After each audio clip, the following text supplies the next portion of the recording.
The narrative between the Finals MVP and the regular season MVP is huge in the NBA, and Celtics superstar Jayson Tatum is in the race for both of them. With the Boston Celtics having the best record and making a deep playoff push, the Celtics will be probably competing for the NBA Finals, and Jayson Tatum will be in that race for the Finals MVP.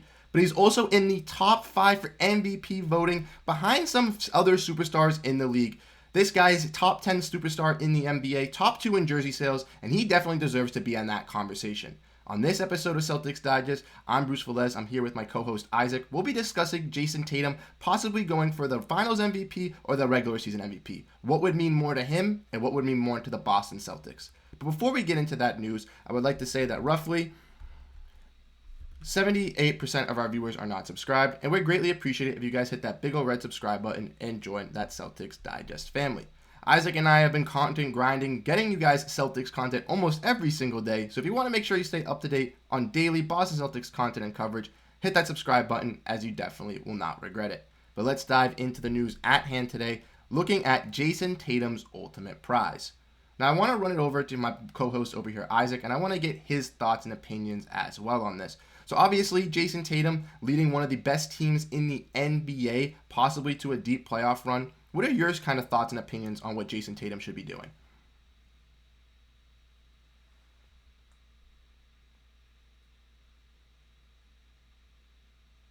Well, I think Jayson Tatum has been showing himself that he deserves to be in the MVP conversation, if not at least a finalist toward the end of the year, Bruce. However, in my opinion, I just think given the circumstances that, a lot of the NBA writers are going to say that Jason's on a team that if without him, they would still probably advance to maybe the Eastern Conference semifinals. I would just focus on the finals MVP. You already have that on your legacy that you can't get it done when you were younger and you had the better bench. So if I was Jayson Tatum, I would just focus on the finals MVP. Get that, cement your legacy as, as a Hall of Famer with a championship. The MVPs will come because Jayson Tatum's just approaching now his prime. He'll get one probably after he wins the championship. I totally agree with you, Isaac. I know that a bunch of Celtics fans and a bunch of people that I used to talk to back in the day were not that high on Jayson Tatum and possibly getting that MVP level and being that standout guy. But if we want to look at Jayson Tatum's stats for the year this season, you guys can see 27 points on average, around 8.4 total rebounds, and 4.5 assists, shooting around 47% from the field, 36% from three, and 81% from the free throw. Jayson Tatum is stepping up, putting up fantastic numbers on a star-stacked squad already with, all-stars in Jaylen Brown, possibly even 2 more all-stars in Derrick White and Kristaps Porzingis. We want to keep looking at the team stats as well. You guys can see that Jayson Tatum is absolutely dominating the Boston Celtics in average and points. So this might have a little bit of a fluctuation in kind of deciding it because even though he is a top guy on the Celtics team, there are other all-stars in it. So do you think that kind of hinders if he is going to be an MVP candidate or not, Isaac? I think it does, but not as in the impact as of for him getting the award. I think it does, but not as just as heavy. I think a lot of the writers are more looking just based off the situational of like, hey, if Boston didn't have him, where would they be? Mm-hmm. Because they still have Jaylen Brown. They look at the whole overall the body of work. So I think the MVP sometimes is given to the most valuable player for that team, not necessarily the best team. And I believe that could go either way. And I feel like that's a circumstantial thing depending on the season. So with his stats, yes, it shows. I mean, he should be in the conversation, but Well, he is in that conversation, but I do understand what you're saying. Obviously, the MVP doesn't come from the best quality of teams. We've seen some MVPs like Russell Westbrook come from a lower seed. But if you want to look at the Boston Celtics standings, you guys can see that the Celtics are a top of the Eastern Conference with almost a 5-game lead on the Milwaukee Bucks, which is absolutely astonishing, especially with how many kind of injuries this team has had, throughout the season. We've seen minor injuries here and there. Kristaps Porzingis with some tweaks. Al Horford resting on the back-to-backs. Even Jaylen Brown and Derrick White. Derrick White with the birth of his kid was out for a couple games. So we've seen this roster kind of, shooken up a little bit and not like having its full potential all the time. But if we want to keep looking at this Jayson Tatum MVP, we can look and see that last week he was in number 5 for the top 5 ratings. If you guys can look at his stats, this was posted by the NBA, and the next 5 after him were Luka Doncic, Domantas Sabonis, Kevin Durant,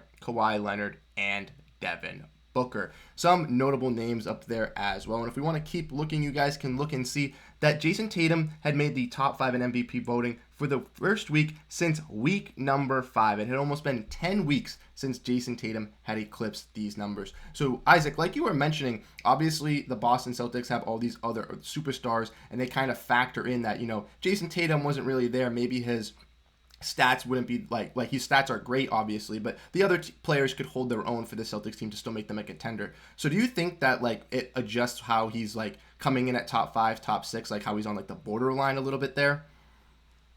I like that he's at the borderline, but I feel like the only reason he might be at the borderline because of the new NBA rule that you have to be available for 65 of the games to be ordered to qualify for those postseason awards. Jayson Tatum's been available. And availability and reliability is one of the biggest things that a lot of the voters go for, especially the writers that go decide on, hey, who gets these awards, who should be. That's a new thing. Now, do I believe that standing will stand in the years to come? No. But as of right now, Jayson Tatum has been one of the most available stars that has been consistently putting up the same numbers, whether win or lose, and he's on one of the top teams in the East, so that he has to be in the conversation.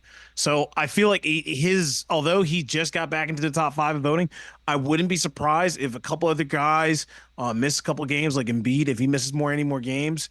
It's one of the notable superstars that he wouldn't be on that list. Same with Jokic or any of those guys. So I wouldn't be surprised his stock rises. But once again, you never know with these things. Exactly. I was just about to say, I know that we're not on the Sixers digest here, but obviously Joel Embiid, dealing with his injury last night as well and coming back from his injury is definitely not going to be helping his MVP gain. So a guy like Jayson Tatum, like you just mentioned, could be climbing up those ranks alongside the Luka Doncic and Giannis Antetokounmpo, especially if he's leading one of the best teams in the NBA. And if we want to look at Jayson Tatum's stats for this week as well, you guys can look at and see that versus the Clippers, I know that the Celtics got blown out, but he still put up 21 points for the Boston Celtics and shot 50% from three-point range and 44% from the field, which isn't too bad on a loss. But in the last 2 games, he's really shown up for the Boston Celtics in these back-to-backs, totaling in around 58 total points for the Boston Celtics, 17 rebounds, 15 assists, 3 blocks, and 4 steals. The only problem with Jayson Tatum in these couple games that I see is the 7 turnovers versus the New Orleans Pelicans, but that was something that could be adjusted and worked on. So I want to know, with obviously looking at these stats and kind of getting prepared for the next week, where would you think Jayson Tatum would rank on the MVP ladder for next week? Possibly 4. I think he just moves up the notch just a little bit because Giannis is still playing well. Embiid's still playing well. A lot of the other superstars that are in this conversation are still playing well, and especially even Luka Doncic. So he's going against a lot of other guys that are in different situations. So I say he just moves up maybe just a little bit, one more. Exactly. I can see that happening as well. And for talking about the finals and the finals MVP aspect of it, when you look at this Boston Celtics team, in my opinion, there's no one better that does it better than Jayson Tatum. Obviously, Kristaps Porzingis has brought a lot of versatility to this Celtics roster, being able to stretch the floor and being one of the best post-up scorers in the league. And Derrick White has emerged as this, Celtics X factor, being one of the best two-way guards in the league and really pushing for that all-star nod. But Jayson Tatum here is clearly, the superstar on this team. This main guy for this Boston Celtics core. They drafted him 3rd overall. They wanted to believe in him, and they went for it. So if the Celtics do make the finals and they are competing for that finals MVP, even if Tatum is, not having his best series but is a little step off, do you still think he can edge out some of the other Celtics for that finals MVP just because of his name and his recognition for the game and how he's brought that stuff to the Celtics? I think it all depends on how he plays in that series. To be honest, like Steph Curry, for example, didn't earn his finals MVP at all, despite his outstanding play throughout the entire of those final series. Andre Iguodala got one, Kevin Durant got 2 of them, and then he finally gets one at the recent one against Celtics. So I feel like it's going to go against who. Basketball's a game of, you're good as your last possession. If Jayson Tatum through the whole series showed that he commanded, then yes, he gets the finals MVP. But it's like 1 or 2 games, it's not there, but Derrick White shows up the last half of the series, or Jrue Holiday, for instance, or anybody else, they'll get it. So it's all about basketball's about the game. Like I said, basketball's a game of you're good as your last possession. It all depends on how Jayson Tatum plays overall in that series and how good as his last possession is.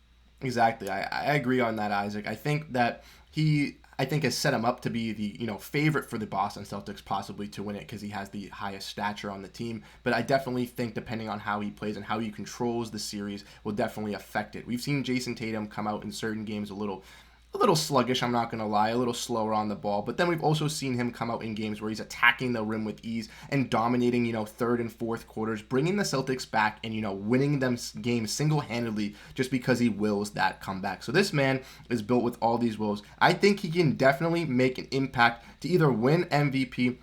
I don't think it's the highest chance, but definitely Finals MVP is definitely in the cards for a guy, Jayson Tatum, as he's chasing this stardom for the Boston Celtics.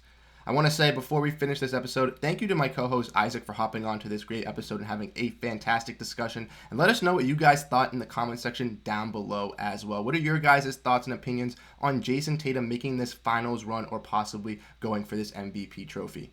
Thank you guys so much for tuning into this episode of Celtics Digest. I'm Bruce Veliz with my co-host Isaac Agyekum-Harris. I'll catch you guys in the next video. Peace out.